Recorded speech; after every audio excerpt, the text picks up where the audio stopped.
નમસ્કાર મિત્રો, અનંતામાં તમારું સ્વાગત છે। આજે આપણે જાણવું છે કે આધ્યાત્મિક વિજ્ઞાન ડિટેલમાં શું છે। આપણે થોડીક તો ચર્ચા કરી લીધી છે બે વિડીયોમાં, પણ આજે ડિટેલમાં એના વિશે જાણવું છે। કેમ કે મોટાભાગના લોકોને અમુક પ્રશ્નો નહીં કહેવાય ને પરેશાન કરતા હોય છે। એના પૂરા જીવનકાળમાં ક્યારેક ને ક્યારેક એ પ્રશ્નોના મનમાં આવ્યા જ હોય કે ભાઈ આ દુનિયા જો ભગવાને બનાવી છે તો ભગવાનને કોણે બનાવ્યા? આત્મા ખરેખર છે કે નથી? મૃત્યુ પછી શું થાય છે? અને નિંદર ઊંઘ દરમિયાન એવું શું થાય છે કે આપણને આપણા શરીરનો ભાસ નથી રહેતો? આપણે એકદમ બધું જ ભૂલી જઈએ છીએ, આપણે ચિંતા બધીને ભૂલી જઈએ છીએ, આપણા પૂરા દુઃખો બધા ભૂલી જઈએ છીએ ઊંઘમાં।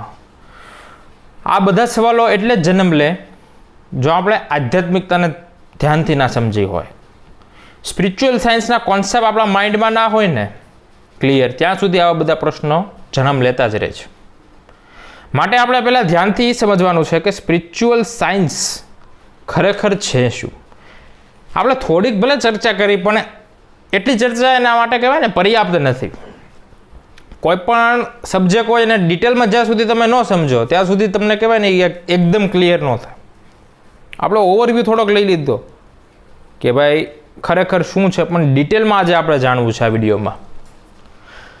આધ્યાત્મિકતા અને સ્પિરિચ્યુઅલ સાયન્સ એક એવું વિજ્ઞાન છે જે તમે અનંત જન્મોથી ભટકો છો છતાંય નથી મળતું એ વસ્તુ, એવી અનનોન એન્ટિટી એ સ્પિરિચ્યુઅલ સાયન્સથી તમને મળી શકે છે અને તમને મોક્ષ તરફ આગળ વધારી દે છે।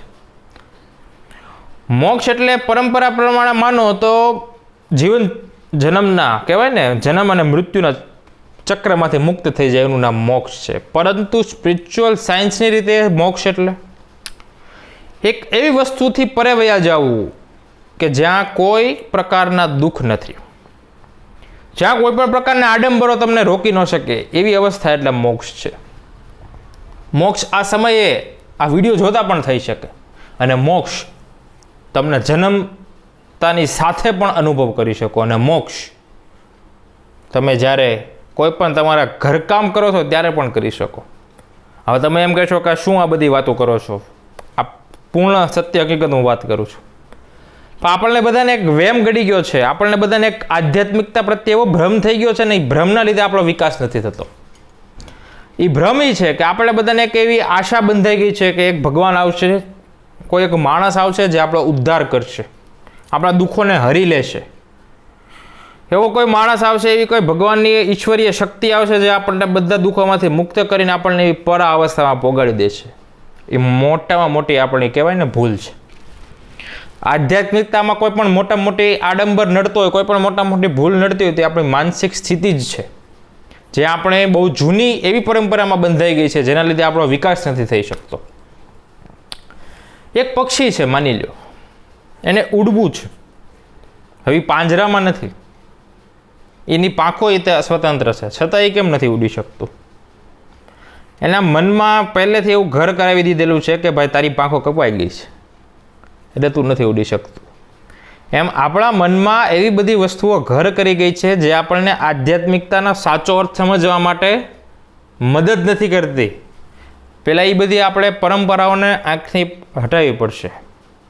કેમ ધૂળ જામી જાય કોઈ વસ્તુ ઉપરની, વસ્તુ સરખી સ્પષ્ટ ન દેખાય, એવી જ રીતે આ બધી જે પરંપરા છે, સંસ્કારો છે, જે ખરેખર સાચા હોવા જોઈએ એની જગ્યાએ જે જૂના ઘર કરી ગયા છે ને એ તમને ધૂળ સમાન છે, એ તમને સ્પષ્ટ હરખું ન દેખાવા દે। માટે આપણે સ્પિરિચ્યુઅલ સાયન્સને સમજવા માટે પહેલાં આપણે પોતાનું સેલ્ફ એનાલિસિસ કરવું પડશે। જ્યારે આપણે આપણા થોટને જોવાના શરૂઆત કરશું ત્યારે આપણને ખબર પડશે કે આપણામાં કેટલી નેગેટિવિટી છે, આપણામાં કેટલા ભ્રમ છે, આપણામાં કેટલું ડિસ્ટર્બન્સ છે, ક્યાં ક્યાં આપણી ભૂલ થાય છે, એ બધું આપણને પોતાનું સેલ્ફ એનાલિસિસ કરવાથી ખબર પડશે। અને સેલ્ફ એનાલિસિસ કરવાથી જે જ્ઞાન ઉપજવશે એ છે સ્પિરિચ્યુઅલ સાયન્સ। એ મંથનનું વિજ્ઞાન છે। આપણે આપણા મનનું મંથન કરવાનું છે અને એમાંથી નેગેટિવ ઉર્જા બહાર નીકળશે અને પોઝિટિવ ઉર્જા આવશે।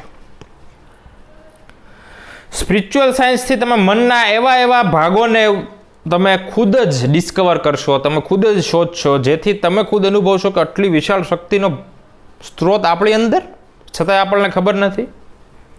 આટલી વિશાળ કાય પ્રવૃત્તિ છે, આટલી ઉર્જા, આટલો જ્ઞાનનો ભંડાર મારામાં છે, છતાંય મને ખબર નથી. એનું કારણ છે કે આપણે અત્યારે સૂતેલા છીએ. કેમ રામાયણમાં જામવંતજી જે છે એ હનુમાનજીને કેમ લંકા પાર કરી પહેલાં એની ઉર્જાનું ભાન કરાવડાવે છે? એક મોટિવેશનલની આપણે જરૂર છે, એક સ્પાર્કની જરૂર છે. અને એ સ્પાર્ક જ, ગહન ચિંતાવાળો સ્પાર્ક જ આપણના મનમાં સ્પિરિચ્યુઅલ સાયન્સનું, આધ્યાત્મિક વિજ્ઞાનનું બીજ રોપી દેશે. એ બીજ રોપાવવું જરૂરી છે કે મારા બધા રહસ્યોને સમજવા છે એવું થવું જોઈએ, એવો ગહન રસ જાગવો જોઈએ. અને એ જો ગહન રસ જાગશે તો ધીરે ધીરે ધ્યાન જેવી પરિસ્થિતિ કહેવાય ને એને તમે સરળ રીતે સમજી શકશો. સમાધિ જેવી અવસ્થાને તમે સરળ રીતે જાણી શકશો, ડિસ્કવર કરી શકશો, એક્સપિરિયન્સ કરી શકશો. કેમ કે સ્પિરિચ્યુઅલ સાયન્સ છે એ બે ભાગમાં વહેંચાયેલું છે. પહેલું છે થિયોરિટિકલ અને બીજું છે પ્રેક્ટિકલ. કેમ કોઈ પણ સાયન્સ હોય, તમે વિચાર કરો અત્યારે જે ભણવામાં સાયન્સ આવે છે એને કેમ બે ભાગ છે? એક તો કે ભાઈ થિયોરિટિકલ, એક ખાલી લખાણવાળું છે, ને એક પ્રેક્ટિકલ, લેબોરેટરીમાં જઈને કરવાનું છે. એમ સ્પિરિચ્યુઅલ સાયન્સ પણ છે ને એ પણ બે ભાગમાં વહેંચાયેલું છે. એક છે થિયોરિટિકલ કે ભાઈ પહેલાં બધું આપણે સમજી લઈશું સ્ટેપ બાય સ્ટેપ, અને બીજું છે પ્રેક્ટિકલ કે એ બધું જે થિયોરિટિકલ સમજ્યા પછી પ્રેક્ટિકલ કરવાનું છે. કેમ કે વિજ્ઞાન છે એ પ્રેક્ટિકલ વગર એનું અસ્તિત્વ નથી. કેમ કે પ્રેક્ટિકલ કરો તો ખબર પડે કે ભાઈ આ વસ્તુ થાય છે, આ વસ્તુ કરી તો કે ભાઈ આ વસ્તુ થાય છે. સમજાણું તમને? પહેલાંના ઋષિમુનિઓ પોતાના આશ્રમમાં છે ને વિદ્યાર્થીઓને સ્પિરિચ્યુઅલ સાયન્સ, આધ્યાત્મિક વિજ્ઞાન જ ભણાવતા હતા.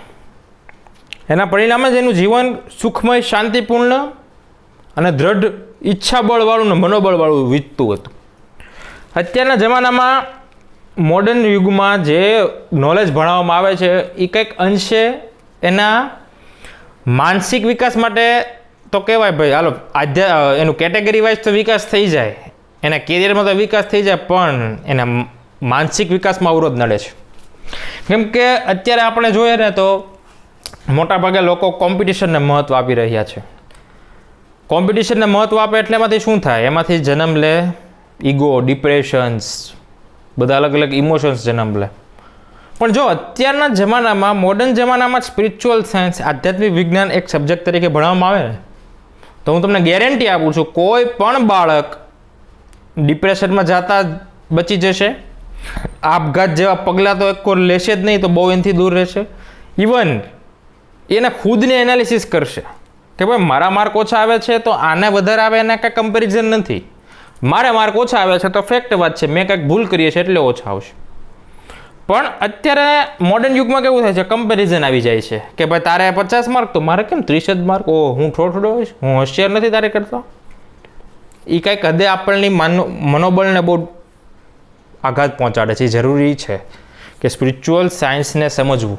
કેમ કે એકવાર તમે સ્પિરિચ્યુઅલ સાયન્સને સમજશો તો આવી બધી કમ્પેરિઝનથી બચી જશો અને ફેક્ટ ઉપર આવી જશો કે ભાઈ 30 માર્ક આવ્યા છે તો 30 માર્ક એટલા આવ્યા કે ભાઈ મેં આ જગ્યાએ ભૂલ કરી એટલે 30 માર્ક આવ્યા. પણ આપણે ફેક્ટ ઉપર કોઈ બને ને સ્કૂલ વાક્ત જ કરવા નથી માગતું. બધાને ટોપર્સ જ જોઈએ છે, બધાને રિઝલ્ટ જ જોઈએ છે, પણ કોઈ એમ ન સમજવું કે ઓછું રિઝલ્ટ આવે તો એની કઈ પ્રોસેસ છે જેથી રિઝલ્ટ ઇમ્પ્રૂવ કરી શકાય. મારો તો એમ જ છે કે જેથી તેથી બધી સ્કૂલોમાં જઈને સ્પિરિચ્યુઅલ છે આધ્યાત્મિક વિજ્ઞાન ભણાવવું. આધ્યાત્મિક વિજ્ઞાન એટલે કાંઈ માળા જપી લેવી, વ્રત કરી લેવા, ધ્યાન કરી લેવું એ નથી. આધ્યાત્મિક વિજ્ઞાન એક પ્રેક્ટિકલ જ્ઞાન છે જેનાથી માણસ બને છે, જે અત્યારે ભૂલી ગયો છે. મારું કામ જ એ છે માણસને માણસ તરીકે બતાવવો. એની ધીરે ધીરે ઇમેજ ભૂલતો જાય છે. જો તમને આ વિડીયો ગમ્યો હોય તો નીચે સબસ્ક્રાઈબ બટન ઉપર ક્લિક કરજો. સાથે જ એક વિડીયોને શેર અને લાઈક પણ કરજો. તમારું જીવન ખૂબ જ શાંતિપૂર્ણ રહે, ભાવભર્યું રહે. મળીએ છીએ એક આગળના નવા વિડીયોમાં. ત્યાં સુધી સુરક્ષિત રહો, સાવધાન રહો.